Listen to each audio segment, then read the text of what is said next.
Okay. Yes. So it's Mother's Day, and so I figured I'd tell a Gaskin story about my mama, Granny Annie.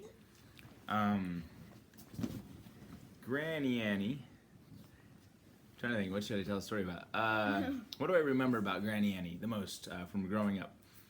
Probably that she would often just sit there and yak with me. So I would come home from school, and we would just sit there and yak. And we would yak for like 45 minutes to an hour and a half, and just yak. And she always made time to yak with me, anytime. Especially, I remember in Mississippi, I'd come home from school earlier than all the other kids because I was a senior and had the last period off or something like that. So I remember I'd come home early and we'd just chat until all the other kids got home. So that was nice. I remember that about Granny Annie.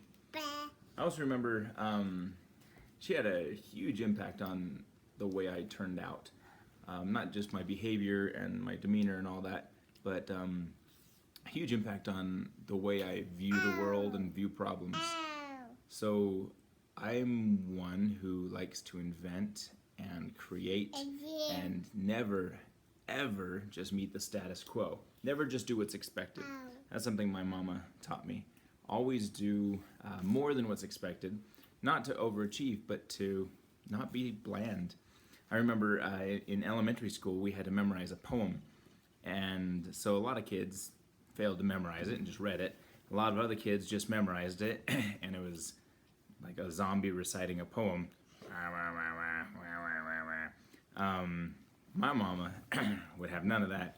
So I did homework on homework, I hate you, you stink, which by itself is kind of provocative for a fourth grader or fifth grader, whatever I was. And I came to school dressed based on the poem. I had red dots on my hands where I had been petting porcupines. I had spinach in a bag, about eating spinach or something like that, or eating greens. I had shark bites. I had homework all over me. Anyway, I was dressed out to do this poem. And then I remember one time I had to do some history report.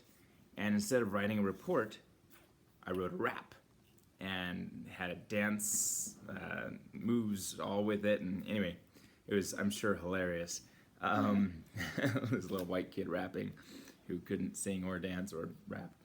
I remember one time I had to memorize, or I had to do a history report. Oh, what was it? Oh, in 10th grade, I had to do a speech, some project on a speech.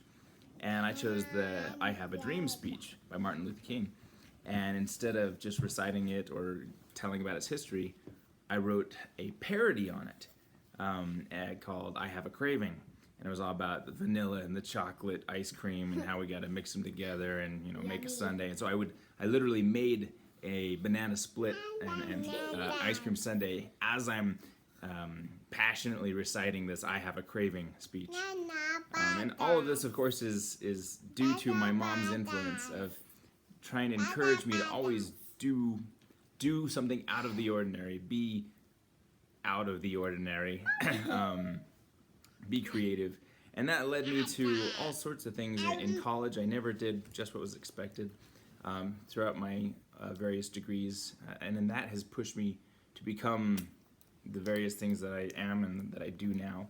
And get notoriety for various things that I never would have, I don't think, if I hadn't been influenced as a child by my mama to act in a way that was unexpected and do things even if they sounded ridiculous or impossible.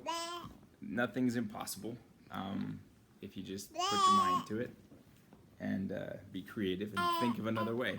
Just get past the constraints. Anyway, my mama taught me that. So that's what I remember about my mama, is kind of shaping me, teaching me, always loving me enough to just chat with me no matter what. I remember she used to take me out on dates. I went on a few dates with my mama as a kid. Just her and me, and we just chat.